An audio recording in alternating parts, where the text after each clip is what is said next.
এর আগের পর্বে দেখেছিলেন কাজাতে আমাদের সাইট সিইং। তার পরের দিন আমরা কাজার হোটেলে দুর্দান্ত ব্রেকফাস্ট করে বেরিয়ে যাই চন্দ্রতালের উদ্দেশ্যে। মর্নিং ফ্রম কাজা। এখন বাজে সকাল 8:41। আমরা সব লোড করা হয়ে গেছে গাড়িতে লাগে। ব্রেকফাস্ট হয়ে গেছে জমিয়ে, পোহা, টোস্ট, জ্যাম আর ডিম সেদ্ধ দিয়ে। এখন আমরা সোজা বেরিয়ে যাব চন্দ্রতালের উদ্দেশ্যে। আর যাওয়ার পথে সিচাম ব্রিজ আর কি মনাস্ট্রি, এই দুটো কাল দেখা হয়নি। সিচাম ব্রিজটা যদিও আজকেই ছিল, কি মনাস্ট্রিটা কালকে দেখা হয়নি। সেই দুটো দেখে নিয়ে এগিয়ে যাব চন্দ্রতালের উদ্দেশ্যে। আমাদের ট্রিপের এটা মানে মানালি শেষ দিন, আর তার আগে লাস্ট মানে স্পিতি ট্রিপ আজকে কালকে শেষ হয়ে যাবে। আজকে আমরা লাস্ট স্পটের দিকে যাচ্ছি। আজকে আমাদের চন্দ্রতালে রাত্রিবাস হবে সুইস টেন্টে। তো চলুন যেমন যাবো, যা যা দেখবো সব কিছু শেয়ার করবো। কাজা পৌঁছানোর দিন গাড়ি খারাপ হয়ে যাওয়ার কারণে কি মনাস্ট্রি আমাদের দেখা হয়নি। তাই এই দিন সকালবেলা ব্রেকফাস্ট করে আমরা প্রথমেই চলে যাই কি মনাস্ট্রি দেখতে।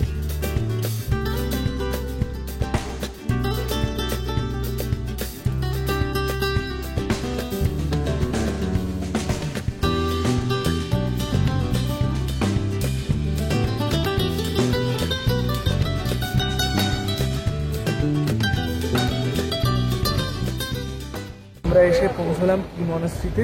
এখানে আমরা কিছুক্ষণ থাকবো, দেখবো, নিয়ে আবার 10:15 নাগাদ গাড়ির সামনে চলে আসবো। এখন 9:30 বাজে।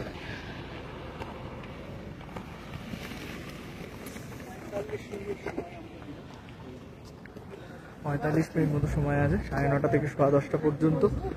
সামনে দেখা যাচ্ছে মনাস্ট্রি, যাবো, এক্সপ্লোর করবো, আপনাদেরকেও দেখাবো। এই উপরে দেখা যাচ্ছে কি মনাস্ট্রি। এখানে এখন রোড কনস্ট্রাকশনের কাজ হচ্ছে, পুরো পিচ দিচ্ছে রাস্তায়। আমরা সাইড দিয়ে চলে এলাম। আর বেশ চড়াই দিয়ে উঠে উপরে মনাস্ট্রিতে যেতে হবে। এই রাস্তা এরকম চলে গেছে আর এই ঘুরে উপরে উঠেছে। আচ্ছা, এখানে কিন্তু ড্রোন ওড়াতে পারবেন না। আর এখানে লেখা রয়েছে কিছু জিনিস, সকাল 7টা থেকে রাত 7টা অবধি খোলা থাকে। Are flying drone is strictly prohibited. Drone কোনোভাবেই ওড়াতে পারবেন না। প্রায় 13,500 ফুট উচ্চতায় অবস্থিত এই কি মনাস্ট্রি।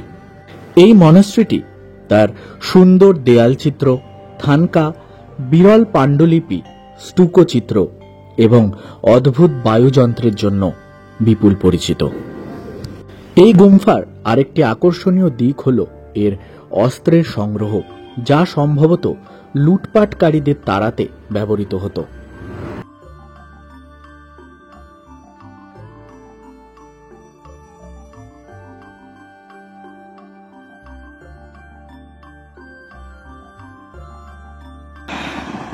ওই যে আমাদের গাড়ি দাঁড়িয়ে আছে, ওইখানে পিচের কাজ চলছে।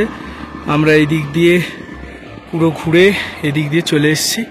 আর এই যে সামনে এখন মনাস্ট্রি ভালো মতো দেখা যাচ্ছে। চলুন যাওয়া যাক। 2000 সালের আগস্ট মাসে পরম পবিত্র দলাই লামার দ্বারা পরিচালিত কালচক্র অনুষ্ঠানে সারা বিশ্ব থেকে হাজার হাজার ভক্ত উপস্থিত ছিলেন এখানে। এই মনাস্ট্রির গঠন শৈলীর কথা যদি বলা হয় তাহলে বলতে হয় এটি একটি 3 তলা ভবন, যা পাসাদা নামের একটি স্থাপত্য শৈলীতে নির্মিত। ভূগর্ভস্থ অংশটি স্টোরেজ রুম হিসেবে কাজ করে এবং নিচতলায় সমাবেশ হল এবং ছোট ছোট বসার ঘর রয়েছে। প্রথম তলায় সবচেয়ে আকর্ষণীয় কক্ষ রয়েছে, যেখানে দেয়াল চিত্র, প্রাচীন বই, বাদ্যযন্ত্র রয়েছে। দেয়ালের বাইরের অংশ সাদা এবং এই গুম্ফার শীর্ষে মেরুন রঙের ছায়া রয়েছে। এটি সন্ন্যাসীদের পোশাকের সাথে সাদৃশ্যপূর্ণ। দূর থেকে যদি আপনি এই গুম্ফাটিকে দেখেন তাহলে এটি গুম্ফা কম একটি দুর্গ বেশি মনে হবে।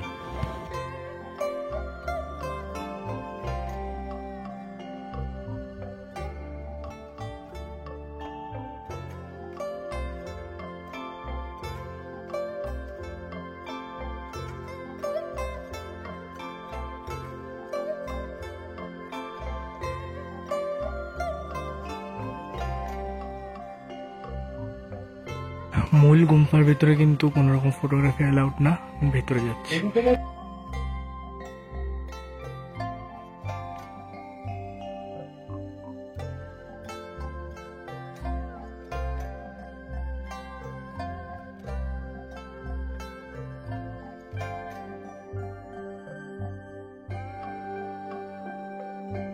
নতুন মন্দির আর ওল্ড টেম্পল এখান দিয়ে, এই পাশে সিঁড়ি আছে, এই পাশ দিয়ে যেতে হবে।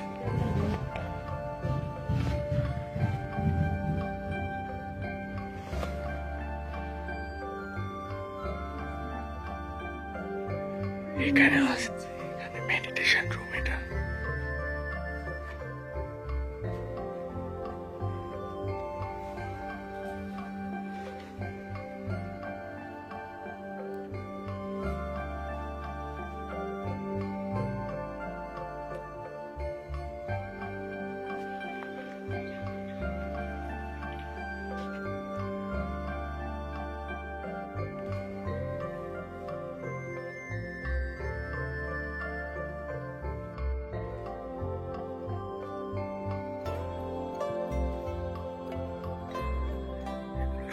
মেডিটেশন রুম, থাকার জায়গা।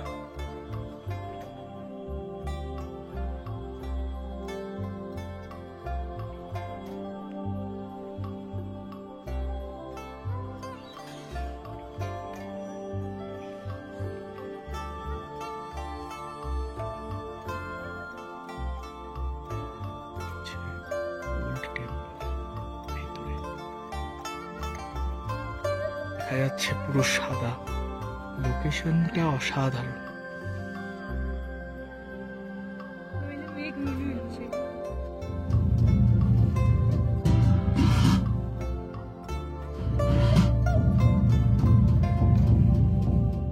কি মনাস্ট্রি দেখা শেষ হলো, আমরা এগিয়ে যাচ্ছি এবার আমাদের গাড়ির দিকে। পরবর্তী গন্তব্যের জন্য বেরিয়ে যেতে হবে। জানাবেন কেমন লাগলো এই কি মনাস্ট্রি। কি মনাস্ট্রি দেখে আমরা এগিয়ে যেতে থাকি বিশ্বের সর্বোচ্চ ঝুলন্ত ব্রিজ ছিছামের উদ্দেশ্যে।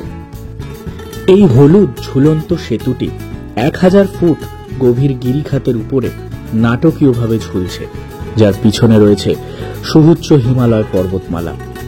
সেতুর নিচে চোখ ফেলার সাথে সাথেই মাথা ঘুরে যেতে পারে। সেতুটি 5 রঙের রঙিন তিব্বতী প্রার্থনা পতাকা দিয়ে মোড়ানো। এত গভীর গিরিখাতে সেতুটি তৈরি করা কঠিন ছিল। এটি তৈরি করতে প্রায় 15 বছর সময় লেগেছে। আমরা এসে পৌঁছলাম ছিছাম ব্রিজে। এটা হচ্ছে পৃথিবীর সবথেকে উঁচু ঝুলন্ত ব্রিজ। দেখাচ্ছি। 2017 সালে এই সেতুটি উদ্বোধনের আগে গ্রামবাসীরা কিব্বের এবং চিচাম গ্রামের মধ্যে যাতায়াতের জন্য একটি পুলি চালিত রোপওয়ে ব্যবহার করত। চিচাম সেতুটি যাত্রা আধ ঘন্টা কমিয়ে দেয়।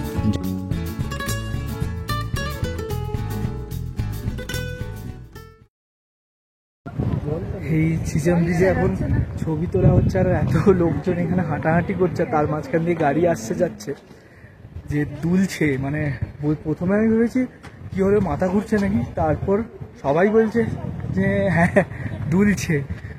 দুর্দান্ত এক্সপিরিয়েন্স। আর কতটা ঠিক উঁচুতে এটা, এখান থেকে দেখালে বুঝতে পারবেন। আমি চেষ্টা করছি দেখানো।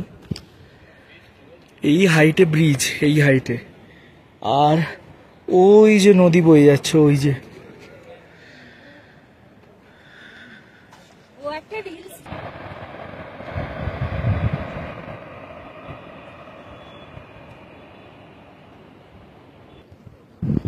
আমরা এখানে আরো মানে টোটাল 15 মিনিট থাকবো। 5-7 মিনিট হয়ে গেছে, আর 8-10 মিনিট থাকবো, নিয়ে এখান থেকে বেরিয়ে যাব আমাদের মূল গন্তব্যের দিকে। আর মাঝখানে আমরা লোসারে লাঞ্চ করে নেব। যদিও আজকে ব্রেকফাস্ট আর লাঞ্চের মধ্যে গ্যাপটা বেশ কম, আমরা ওখানে অল্প টুকটাক কিছু একটা খেয়ে নেবো, ম্যাগি ট্যাগি, আর আমাদের শুকনো খাবার অনেকটাই নেওয়া আছে সাথে। যদি আপনার ট্যুর প্ল্যানে চন্দ্রতাল ইনক্লুডেড না থাকে, তাহলে কাজা থেকে একটি 4WD গাড়ি ভাড়া করে এই ছিছাম ব্রিজ অনায়াসেই ঘুরে আসতে পারেন। ছিছাম ব্রিজ দেখা হয়ে গেলে আমরা এগিয়ে যেতে থাকি চন্দ্রতালের দিকে। পথে লোসার বলে একটি জায়গায় আমরা লাঞ্চ করে নিয়েছিলাম, কারণ এই লোসারের পর থেকে কুঞ্জুম পাস হয়ে চন্দ্রতাল যাওয়ার যে রাস্তা, তার মাঝখানে কোনো রকম হোটেল বা রেস্টুরেন্ট, এমনকি এক কাপ জলও পাবেন না। তাই আমার সাজেশন অনুযায়ী এই লোসারে খেয়ে নেওয়া সব থেকে ভালো অপশন। আর প্রাকৃতিক সৌন্দর্য সে কথা না হয় নাই বললাম, সে তো আপনারা এই ভিডিওতে দেখতেই পাচ্ছেন। যদি কারোর ভিডিওটা লেন্দি মনে হয় তাহলে স্কিপ করে চলে যেতে পারেন মূল অংশে। তবে আমি সব সময় একটাই কথা বলি, ডেস্টিনেশন তো অবশ্যই ইম্পর্টেন্ট, কিন্তু তার থেকেও শতগুণে বেশি ইম্পর্টেন্ট হলো এই জার্নি, এই রাস্তা যার উপর দিয়ে আপনি ডেস্টিনেশনের দিকে যাচ্ছেন। আমরা লোসার এখানে একটু অল্প করে ম্যাগি দিয়ে ভোজন সেরে নিই, তারপর একদম ডিরেক্ট কুঞ্জুম পাস ক্রস করে আমরা চন্দ্রতাল পৌঁছে যাবো। তাড়াতাড়ি করতে হবে কারণ চন্দ্রতালে সন্ধে হয়ে যাওয়ার আগে আমাদের ওখানে পৌঁছে যাবে। চলুন খেয়ে নিই।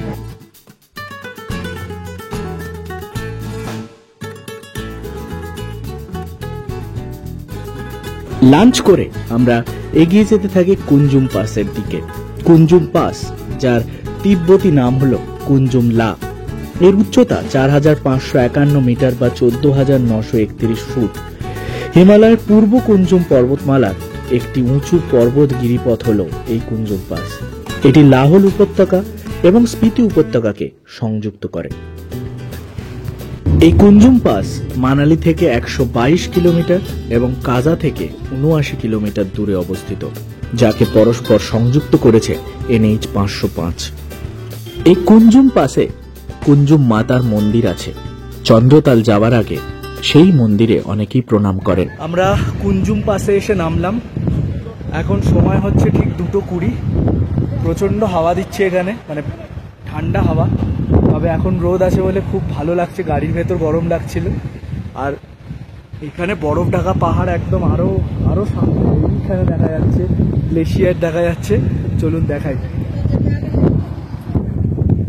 এইখানে আমাদের গাড়ি দাঁড়ালো, আর এই কিছুটা ভিউ, আর এইরকম হাওয়া দিচ্ছে।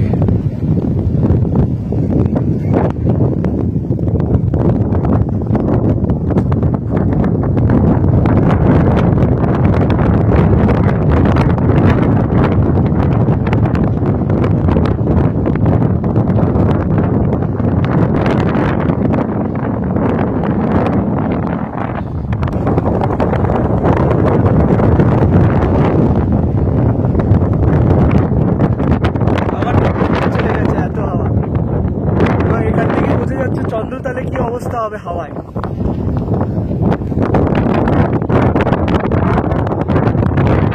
লোকেশনটা একবার দেখুন, এই জায়গাটা পুরো গ্লেশিয়ার জমে গেছে।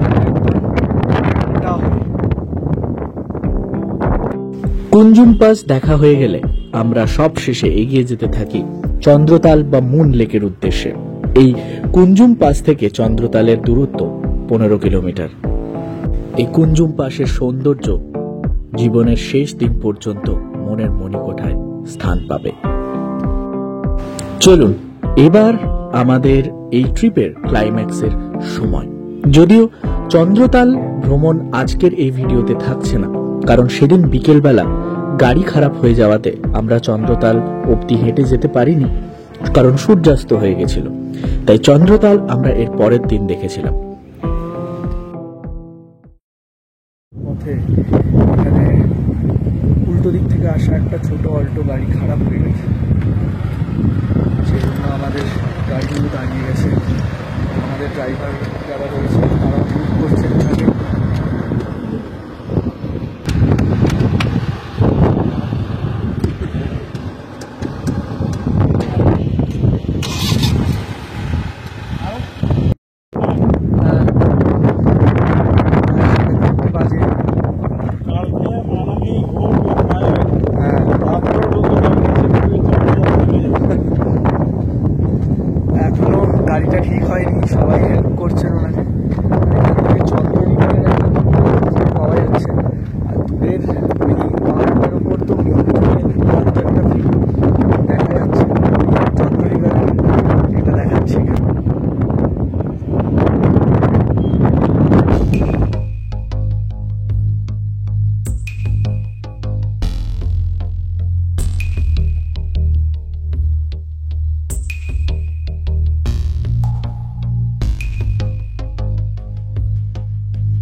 আমরা এই চন্দ্রতাল লেকের প্রায় খুব কাছে চলে এসেছি, কিন্তু আবার দুর্ভাগ্যবশত আমাদের একটা গাড়ির টায়ার পাংচার হয়েছে। যতদূর মনে হচ্ছে আজকে এখন আর লেকের কাছে আমরা যাব না, একদম বন্ধ হয়ে যায়, মানে একটা টাইমের পর সম্ভবত 5:30 বা 6টা, তারপর আর খোলা থাকে না, মানে যেতে দেওয়া হয় না। আমি টাইমটা এক্সাক্ট জেনে নিয়ে বলে দেবো, হয়তো কাল ব্রেকফাস্টের আগে আমরা লেক দেখতে যাবো। আজকে এখন না যাব না, এখন আমরা ডিরেক্ট আগে টেন্টেই যাব। এবার দেখা যায় এখান থেকে আমাদের টেন্টটা আবার কতটা, আর এই যে পাঞ্চারটা হয়েছে এটা আবার সারাতে কতক্ষণ লাগে যাবে। এমনি হাওয়া বেশ ভালোই আছে, রোদটা চলে গেলেই হাওয়াটা একদম ভিজবে গায়ে। আর এদিকে পুরো বরফ ঢাকা পাহাড় দেখা যাচ্ছে, দেখাচ্ছি ভিউটা।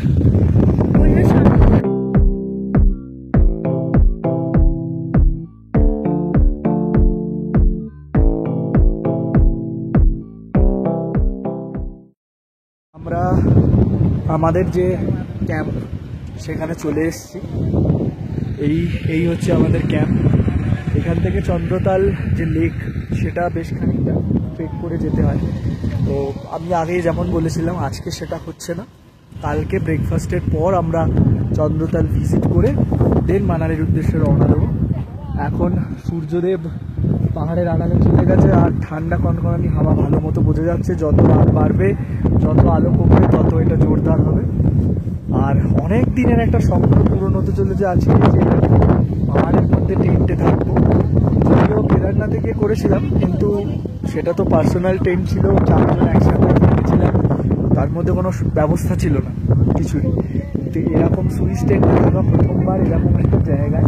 হ্যাঁ, লেকটা সামনে নেই তো সেটা বড় কথা নয়, সেটা আবার পূরণ করে নেবো ব্যাংককের পাশে কখনো থেকে। আপাতত এন্ট্রি নিই, ভেতরে ঢুকি এবং আজকের গোটা রাত, গোটা সন্ধ্যে, গোটা রাত কেমন কাটে এই টেন্টে কাটানোর অভিজ্ঞতা কেমন, সব কিছু শেয়ার করবো। টেন্টটায় রয়েছি, যেটা লাগেজ রেখে এলাম সেটা একবার দেখিয়ে দিই। এরকম চারিদিকে এরকম ঘুরিয়ে পর টেন্ট দেওয়া রয়েছে। আমাদের টেন্ট নাম্বার রুম নাম্বার পড়েছে 2। চলুন ভেতরটা ঠিক কীরকম, কী কী ব্যবস্থা রয়েছে সব কিছু একবার দেখিয়ে দিই। প্রথমে বাইরে থেকে এরকম পুরো চেন দিয়ে আটকানো, এই চেনটা খুললে ভেতরে এরকম একটা স্পেস রয়েছে, যেখানে মানে যেটা বেসিক্যালি একটা যাতে হাওয়াটা ডিরেক্টলি এখানে না ঢোকে তার জন্য একটা এরিয়া দেওয়া রয়েছে। তারপর এটা হচ্ছে মেন রুম, এই টেন্টটার ভেতর মেন বিছানা রয়েছে। এই চেনটা দিয়ে খুলে ঢুকলে কিছুটা এরকম এই রুম। এদিকে একটা টেবিল দেওয়া রয়েছে, এদিকে একটা ডাবল বেড আছে, কিন্তু অনায়াসে চাইলে 3 জন শুতে পারে। এখানে কম্বল দেওয়া রয়েছে, মোটা আছে কম্বল, 2টো কম্বল আছে, একটা নয়। আর এদিকে রয়েছে ওয়াশরুমে ওয়েস্টার্ন স্টাইল কোমোড দেওয়া রয়েছে, কল আর একটা হাত ধোয়ার জন্য বেসিন। ভেবে দেখুন এইরকম জায়গায় বসে আপনি মানে একটা রাত থাকবেন, ঘুমোবেন, খাবেন আর প্রকৃতির সাথে একাত্ম হবেন শুধু। আর এই একটা বাল্ব দেওয়া রয়েছে, আমার মনে হয় ভোল্টেজ প্রবলেমের জন্য এটা এরকম দপদপ করছে, তাও একবার আমি বলছি বাইরে। এই বাল্বটা এখানে দেওয়া থাকে, একটা করে বাল্ব। রাত 10টার পর ওনারা এই বাল্বটা বন্ধ করে দেন, তারপর আর কোনো ইলেকট্রিসিটি কিচ্ছু থাকে না। আর এখানে আপনারা আপনাদের কোনো গেজেটস চার্জও দিতে পারবেন না, তো এটা মাথায় রাখবেন। পাওয়ার ব্যাংক অবশ্যই সাথে নিয়ে আসবেন, আমরা পাওয়ার ব্যাংক নিয়ে এসেছি। আর সাথে আমাদের ক্যান্ডেলও আছে ভেতরে, যেহেতু 10টার পর ইলেকট্রিসিটি থাকছে না, যদি কোনো দরকার পড়ে তার জন্য আমরা ক্যান্ডেল নিয়ে এসেছি, ক্যান্ডেল জ্বালিয়ে দেবো এবং সেটা আরো বেশি দুর্দান্ত হবে। এইরকম চারিদিকে পাহাড়ের লোকেশন আর তার মাঝখানে এরকম টেন্টে থাকা, তার মধ্যে যদি রাতে ক্যান্ডেল জ্বালিয়ে রুমে থাকা হয় সেটা আরো ফাটাফাটি ব্যাপার হবে। ওরও এটা ফার্স্ট টাইম এক্সপিরিয়েন্স, আমার টেন্টে থাকার এক্সপিরিয়েন্স আছে 2022-এ, বাট এরকম সুইস টেন্টে থাকা এই প্রথমবার। তো আপাতত যাই, চেঞ্জ করে নিয়ে আশপাশটা একটু হেঁটে ঘুরে দেখবো। আর বাদ বাকি যেমন যা যাচ্ছে গোটা দিন, গোটা সন্ধ্যের, গোটা রাত সব কিছু শেয়ার করবো আপনাদের সাথে, সঙ্গে থাকুন। চন্দ্রতালের জন্য সময় দিয়ে আসা হলো, কেমন লাগছে এসে পৌঁছে? দারুণ লাগছে। আজকে দেখতে পারলে লেকটা আরো বেশি ভালো লাগতো। ঠিক আছে, কোনো ম্যাটার নয়, কালকে সকালে আমরা ব্রেকফাস্টের আগেই চলে যাব দেখতে। আর প্রথমবার এরকম পাহাড়ের বুকে টেন্টে থাকা অসাধারণ হতে চলেছে।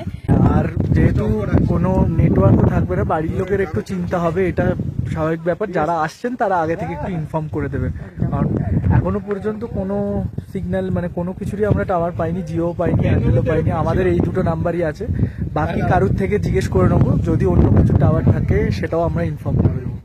হয়তো নেই, কারণ থাকে না এখানে, সব কোনো নেটওয়ার্কই নেই এখানে।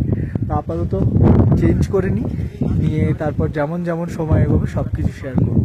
গরমা গরম চায়ের জন্য, চায়ের গন্ধে গন্ধে এই হচ্ছে ডাইনিং।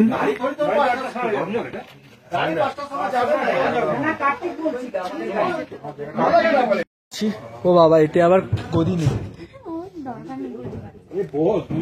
আমার গদি চাই।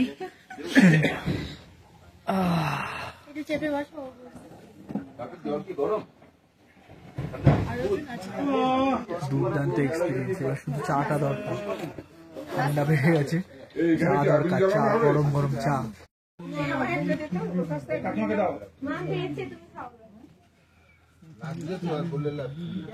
একটু অন্ধকার ছিল রুমের ভেতরটা, মানে টেন্টের ভেতরটা। আরেকবার দেখিয়ে দিচ্ছি আলোতে, এখন এই সোলারের আলোটা জোর হয়ে গেছে, দেখিয়ে দিচ্ছি। এই হচ্ছে এন্ট্রি, এর বাইরে তো ওই সেকশনটা। তারপর এই হচ্ছে রুম, এখানে এরকম একটা টেবিল দেওয়া আর একটা ডবল বেড, তবে 3 জন অনায়াসে শুতে পারবে। বালিশ দেওয়া রয়েছে, 2টো কম্বল দেওয়া রয়েছে, আর বাথরুম তো দেখিয়েছি। আর ওদিকে একটা জানলা আছে, আর এদিকে একটা জানলা আছে। দুর্দান্ত ব্যবস্থাপনা। আমাদের ক্যান্ডেল আনা আছে, 3টে বড় বড় ক্যান্ডেল, যদি দরকার, যদি কেন দরকার 10টার সময় যদি নাও শুই বা তার আগেও যদি লাইট কোনো প্রবলেম করে, ক্যান্ডেলটা কাজে দেবে আমাদের। তো আপাতত আমরা চা খেয়ে এলাম।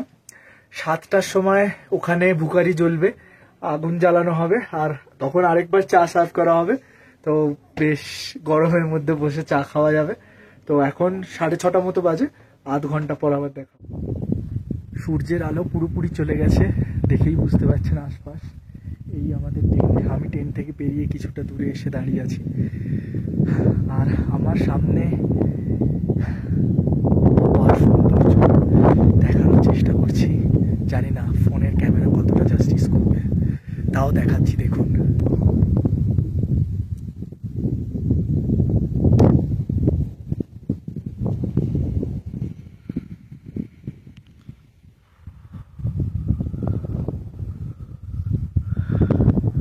আজ পুরো রাত আমরা এখানে থাকবো, এই দৃশ্য আর কিছুক্ষণ, সেই জন্য পুরোটা শুষে নিচ্ছি। রাত্রিবেলা ডিনারের পর আমি টেন্টের বাইরে থাকবো কিছুক্ষণ, কারণ আজকেই তো সেই সুযোগ। এখনো পর্যন্ত পুরো ক্লিয়ার স্কাই, ক্লিয়ার ওয়েদার, এই সুযোগ বারবার আসে না। যতটা চোখে দেখে নেওয়া যায় গ্যালাক্সি, আমাদের মিল্কি ওয়ে দেখবো। এই সন্ধেটা, এই মোমেন্টটা আমার সারা জীবন মনে থাকবে। আর যারা যারা স্বপ্ন দেখছো, অন্য ওই মোবাইল, 1.5 লাখ টাকার ফোন, 1 লাখ টাকার কম্পিউটার, ওগুলোকে একটু স্থগিত রেখে এগুলো এসে আগে এক্সপিরিয়েন্স করে যাও। ওগুলো তো যখন তখন হয়ে যেতে পারে, এগুলো কিন্তু পার্টিকুলার একটা মোমেন্ট, একটাই সময় আসে যখন এটা হয়। তো এনজয় করে নাও, এসো। আর অবশ্যই জানাবে কেমন লাগছে আমার এই উপস্থাপনা, আমার এই ভিডিও। যদি ভালো লাগে অবশ্যই পাশে থাকবে। আর বেশিক্ষণ এভাবে ভিডিও করা যাবে না বাইরে, কারণ অন্ধকার হয়ে যাচ্ছে। ক্যাম্প সাইট আলো জ্বলছে, টুকটাক আলো জ্বালিয়ে দিয়েছে, কারণ পুরোটাই এখানে সোলারে হয়। আর ইন ডিটেলস ইনফরমেশন সব কিছু ডেসক্রিপশন বক্সে দেওয়া থাকবে। আমরা রয়েছি সাক্ষ্য ক্যাম্পে, SAKYA সাক্ষ্য, বাংলায় যেটা আর কি সাক্ষ্য হয়, সাক্ষ্য ক্যাম্পে। সব কিছু ডেসক্রিপশন বক্সে দেওয়া থাকবে, সেখান থেকে তোমরা চেক আউট করে নিতে পারো। এই সৌন্দর্য। আর কাল সকালে তোমাদের সাথে শেয়ার করব চন্দ্রতার লেক। আর আজকে বাদ বাকি যা যা বাকি আছে, আমাদের সন্ধ্যেবেলা এখানে বুখারি চালানো হবে, আবার চা খাওয়া হবে, আর রাতের ডিনার 8টায় ডিনার সার্ভ হবে, সব কিছু শেয়ার করব। আর স্টার গেজিংটা তো আর ফোনে দেখানো যাবে না, ওটা শুধু আমিই দেখবো। আর যদি কেউ অ্যাস্ট্রো ফটোগ্রাফি করে তাহলে সেই ফটোটাও আমি তোমাদের সাথে শেয়ার করে দেবো। এই সন্ধেটা বহুদিন পর্যন্ত মনে থাকবে। গরম চা এবং গরম স্যুপে চুমুক দিতে দিতে কেটেছিল সন্ধেটা। সাথে ছিল নিজেদের মধ্যে গান, নাচ। হ্যাঁ, আমাকেও গান গাইতে বাধ্য করা হয়েছিল। সবাই শুনতে পেয়েছিল নাকি আমি গাড়িতে বসে গান গাইছি, তাই নিজের গলাতে সেদিন কয়েকটা গান আমিও গেয়েছিলাম। তবে আজ মনে হয় ভাগ্যিস গেয়েছিলাম। নিজেদের মধ্যে গান বাজনা করতে করতে পুরো সন্ধেটা কেটে যায়। রাত্রি 9টা থেকে 9:30টার মধ্যে আমরা ডিনার করে নিই, কিন্তু আমি অপেক্ষা করছিলাম এর পরের সময়টুকুর জন্য। রাতের ডিনার শেষে আমি একা একা বাইরে চেয়ার নিয়ে বসেছিলাম। আমার সাথে বাপিদাও ছিল, আরো কয়েকজন ছিল যারা স্টার গেজিং করছিলেন। এবং বাপিদা যেহেতু ফটোগ্রাফি করতে ভালোবাসে, তাই তিনি ক্যামেরা লাগিয়ে অ্যাস্ট্রো ফটোগ্রাফি করছিলেন। তার ক্যামেরায় বন্দী হওয়া কিছু অদ্ভুত সুন্দর মুহূর্ত এই ভিডিও শেষে দিয়ে দিলাম। পরবর্তী পর্বে ফিরবো স্বপ্নের চন্দ্রতাল নিয়ে। দেখতে থাকুন।